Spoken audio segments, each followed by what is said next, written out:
Welcome back to Autism Live. I promised you a VIP special guest, and I have one of the most VIP of the VIPs. We have Venee Harthsorne with us, and I mentioned to you before that she is a teacher extraordinaire with more than 18 years in a general education classroom experience. She has her master's in special education, but here's what I want you to know. I have been in her classroom on many, many occasions, some of them because she was my son's 4th grade teacher. And so I know firsthand, but I also was in your classroom even before that. Oh yes, because we did a theater project together, and so I was in your classroom, and it was one of the reasons I saw how she was, and I said, "Oh, I really hope that my son has her for 4th grade." She is a brilliant teacher. I don't think that there's anybody who cares more about our kids in the classroom and where autism is going in the classroom than Venee Harthsorne. This is my first time having her on the show, and I'm a little verklempt because you're amazing. Well, and I don't tell you that enough. Well, I appreciate that, and thank you, Shannon. But I mean, truly, first off, when you were in the classroom doing theater, what I did was stood back and let you do theater, because that's what you do. No, well, but, let's be honest. I'm really good at watching.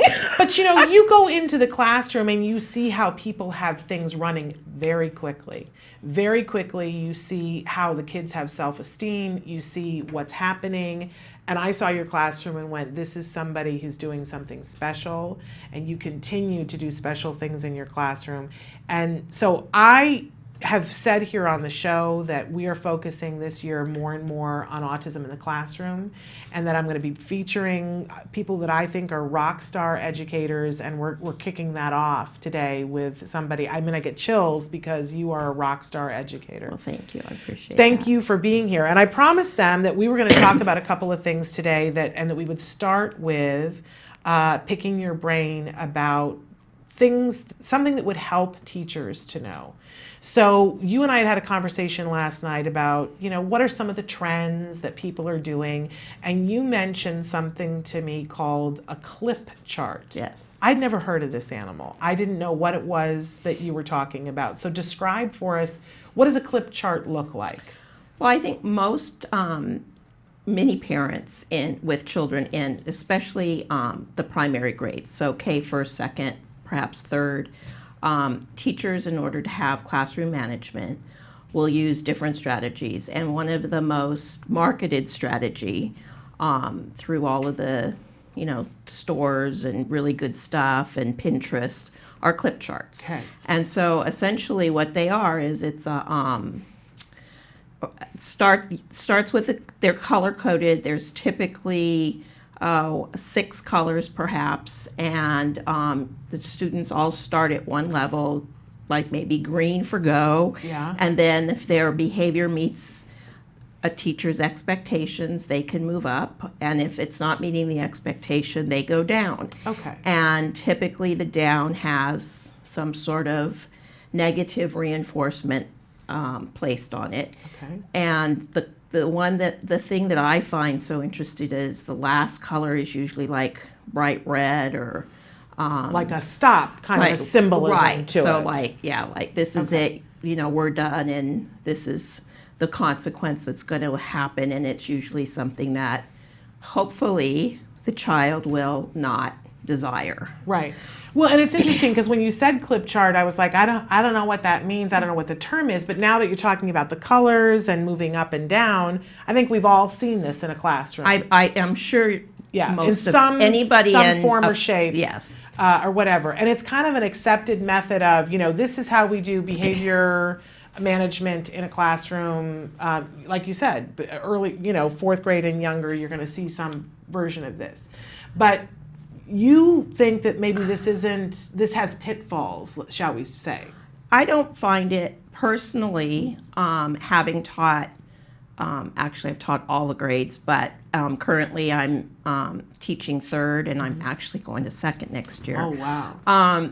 Because the lower you go, the better opportunity you have to do really strong intervention. Yes, to make a difference. To make a difference. Yes, sure. And so what I've used has typically been, what I found is students that are in the green Yeah. They come in the day and they're in the green. They're either going to stay in the green or they're going to go up. The students that end up needing to be moved into, The yellow and the red.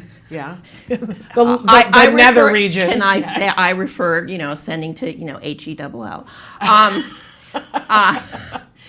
Do much better on an independent contract. And oftentimes you still have to have an independent contract for those same students. Right. So even though you're publicly calling them to task, you also have to privately try and, at least my perspective is, the best practice would be to privately work with that child and see if you could put in other behaviors that would meet the needs of the child and everybody else in the room. Because it seems like it would be, and I think you've said this to me before, that it could be very easily, the clip chart can be turned into a shame Yes. vehicle. Yes. And for the kiddos that are struggling anyway, the very last thing that you would want to do is shame them. And it's the last thing, if what we want is to get to the good behavior, it's the last thing that will actually help them to get to the good behavior because they're struggling for a reason. Correct. And, most of us know, just common knowledge, is that we all strive to live up to the highest level of expectation. Sure. So if our highest level of expectation is to be on red, Yeah. we're probably going to be on red. Yeah. I will say I personally have tried to use a clip chart Yeah. because my peers have used them. And as a third grade teacher, I know I had Jem when he was in fourth, but then I Yes. went to third. I wanted to try and stay with the standard cultural Right. method that the students were familiar with. And what I found for myself was that it was double work because I would have to be aware and move the child down, per se, or up. It's much easier for me to move a child up. Right. Because you're that kind of a teacher. Well, I think for most of us it's easier. But and then I would still have to do an independent contract. So now I'm doing this and this. Right. So I think for teachers that truly want to work on helping students change their behavior Yeah. and meet high expectations, just an independent contract, which is a one-shot deal, and then the rest of the class will do what's expected. So Right. you don't need to clip them up and Okay. things like that. But At if least from my experience. From your experience. And which your experience is vast and you're getting it done and your kids make progress. I know that. So this is why I wanted you to come on to talk about this. For people who are really tied to their clip charts, is there a way that they can modify the clip chart so that it isn't so shame cycled and that could actually be a reward-based thing that motivates? Because I know I did, you've and had I currently there is a movement in many public schools called PBIS, which is Positive Behavior Something Support. And what that program has done is it's taken some components of ABA and tried to put them into place for the entire school Right. setting. And through that program, this clip chart system and these other negative reinforcement systems, which are in teachers' minds more punishment-based, Yes. are kind of coming up to question. Okay. And so I happen to be the head coach at our site for PBIS. Yes. And so in order to try and support our teachers, I put a clip chart in place this year that was just moves up. So everybody comes in at, we're all meeting expectations, we're all ready to start to learn today.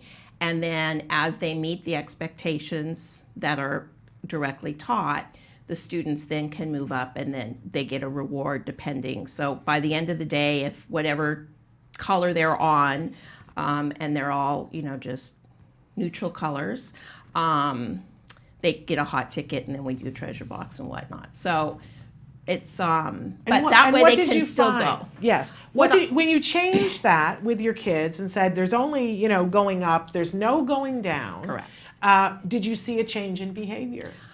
What we saw was I saw behavior that was more often meeting the expectation Nice. that was taught. Yeah. And the students were more often trying to receive the praise. Yeah. And be recognized for them choosing to do the right thing. Absolutely. So, or And I think, it's sort of a duh. Like Well- once you think about it, you go, well, if you put yourself into the body of those little teeny tiny people, Absolutely. that regardless of what their challenges are, there is a time in which they all want to please. absolutely, we And- all want to please. Right? But even with, I think sometimes people forget that kids with different needs still want that too. They want to please. But if they don't know what to do to please and they don't think they can ever get there. Correct. I mean, I saw this with my own kid, that if he feels like he's lost it, then look out. Right, we give up. He's got nothing left, and so then you're going to get the very worst behavior. Absolutely. We all need hope. And to give kids hope, then you get to that behavior over and over and over again. It's the positive reinforcement thing. Absolutely. And a lot of people misunderstand, and then if we're constantly punishing, let's face it, we were all trained to punish. We all grew up in a society in which you have to, well, teach and I them. think, and I do believe that to some degree that that's kind of, we have laws and we have, police officers and we have, lawyers, we have all these people that are trying to control society. But I think that the flip side to that is that when we're working in a classroom, and now, even at first and second, we're talking 28, sometimes 30 students, Yeah. what type of behavior pops up most often that you're going to see that you can say, hey, Johnny, stop that, right? It's the behavior that we don't expect. It's the Right. behavior we don't want. Right. And so it's much easier to say, To knock pounce that on that. off.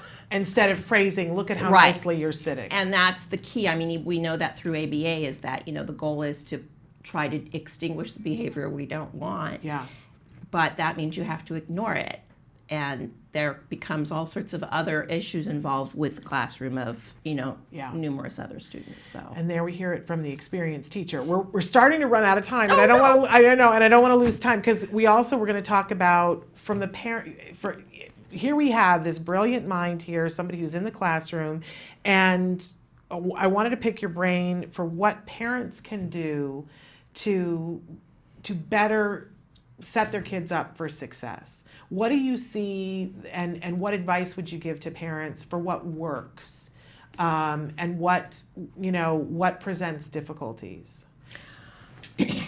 I think that first off and foremost, I think the best thing to always think about is that, hopefully your classroom teacher is your partner in this endeavor. And I kind of explain it at back to school night. It's very similar to when you have a two-parent household and, the child goes to this parent and gets what they want. And so they don't go to this parent and the parents don't talk about it. And now we Right. have this whole dichotomy and manipulation going on. Well, the same thing can happen with a classroom teacher and a parent is if the parent and the classroom teacher can work together as a team to meet the needs of the child, then we're going to have success. And if we have a situation where perhaps the teacher isn't open to listening to the ideas and advice, or the parent hasn't approached that because of fear. Yeah. I mean, fear. It is a scary feeling to put your child, regardless of their needs, into somebody else's hands for Sure. 6 to 8 hours a day. Yeah. I mean, as a teacher, I see my students sometimes more than their, primary caregiver. Yeah. So, except, even the weekends. I mean, when you add up all the hours of sleeping and all these things, they're with Yeah, me they're 6 with you a hours, lot. 6 to 8 hours a day. So that's scary, Yeah. no matter what, to Yeah. leave your child. And so you want to make sure that you have a trusting relationship with that person. And if And you advocate being honest with them and Abs- letting them know what's going on. I think a lot of Oh, the times parent? Yes. as parents, we tend to not want to disclose things to teachers and to schools because we're afraid it could be used against our kid, or they'll be stigmatized or whatever. But you really advocate taking the leap and being as honest as you can be. And then if you see that they're not open to it, then what do you advise? I would advise, if possible, find an advocate, find Yeah. somebody that, even if it's just somebody else that has had a similar experience, or somebody else you can talk to as a parent, to see what other steps you can take to get the needs of your child met. I mean, the bottom line is that as parents, and I am a parent and a grandparent, we have to advocate for our children. Yeah. And that means we may be stepping on toes. Yeah. But if we want what's best for our child, then we might have to step on some toes. Now, parents, it's interesting you bring that up. Parents are always afraid that we're going to be labeled that parent, and that you'll take it out on our kid, and that we're, they're all going to hate me, and they're going to think that, I'm difficult. What do you think, for parents who are afraid of being annoying, what can they do so that they're not annoying? I feel that's really a difficult question for me, because that fear is a reality. Yeah. And that's just the honest truth. I mean, yes. I think I'm honest, think right? That. And that's the truth. I mean, when we have those parents, it's like, I don't, it's that parent. Yeah. I don't want that parent. Some of the strategies, actually, I can only go to you, Shannon. Some of the you would bring cupcakes to the IEP meetings. Yes, I did. You that. found people on staff that you knew you could trust, and you would ask them to help you, advocate for you. And when it came down to it, you would go and find other people outside that would help you and open up how you could meet the needs. And then if none of that works, you may need to find an open enrollment campus. That's true. But I will say too, we were talking about this a little bit last night, and I do look back, and some of the best, I think one of the best single things that I did was I started in kindergarten volunteering and coming into the classroom.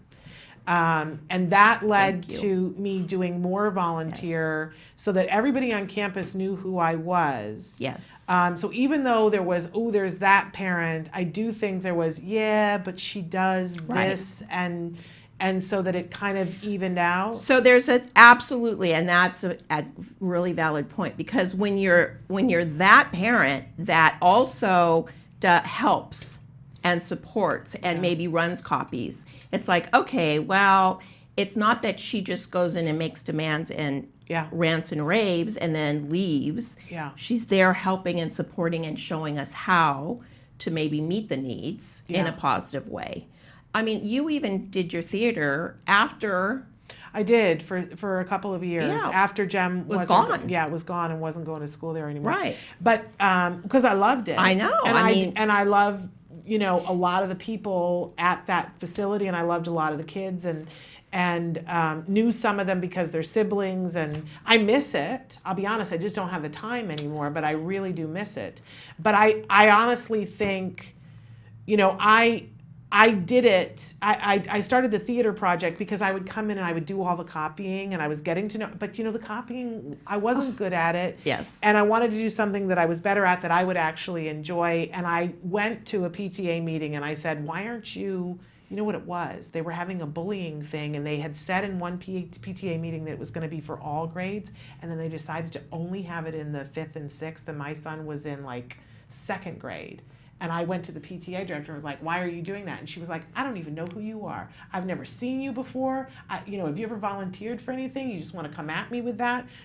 Come back to me when you volunteered for something.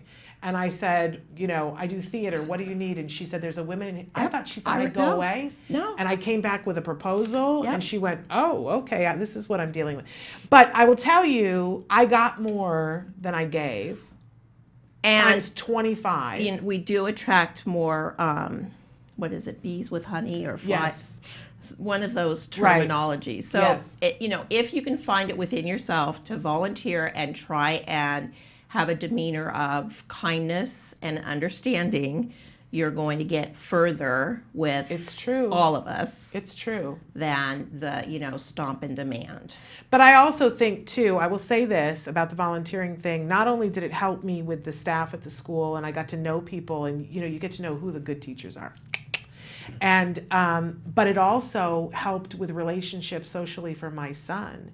That I swear to you that the first day of junior high, when he went to junior high, do you know what happened? You will know the student that I'm talking about. I was so nervous. It's like 2,000 kids on a campus, and I was like, is my kid gonna survive? Are they gonna beat him up in the bathroom? Was what I was worried about. Gen Ed kids, and here were all these kids who were like, Mrs. P, and saying hi to me. And this fabulous young man that Aldous, came up to me and he's like, Mrs. P, what are you doing here? And I said, Jem's starting school here. And he's like, I got him. Yeah. He says, he'll be fine. I got him. And you know what? I knew that he did, and he would. And this was a kid who was like, he must have been a year older than Jem. But because he had done the play with me, he knew my kid, and he said, he'll be fine. And he was. And nobody ever messed with him because Aldous was like, what you doing? Can't imagine. Aldous was a good kid. He was a really doll. Nice. He was. Anyway, and then I talked too much and we're out of time. No, that's okay. I appreciate it. Well, you'll be back. I will We're going be to back. be doing more autism in the classroom. Absolutely. And we will bring I'm looking forward Mrs. to it. Harthsorne, as she is well known, back. I hope for all of you that in your child's education that you get at least 1 year with a Mrs. Harthsorne, because Hope more than that. I hope more than that too, but at least 1 year with a Mrs. Harthsorne. But we're going to try to, keep spreading good information. If you've got a teacher who's using the clip chart, maybe gently show them this clip. Autism-live. Autism in the classroom, how to do positive reinforcement instead of shame our kids into nothingness. Yes, absolutely. Thank you so much for Thank everything you. that you do and for every breath that you take, and what a My difference you pleasure. make always for all of our kids. Thank you.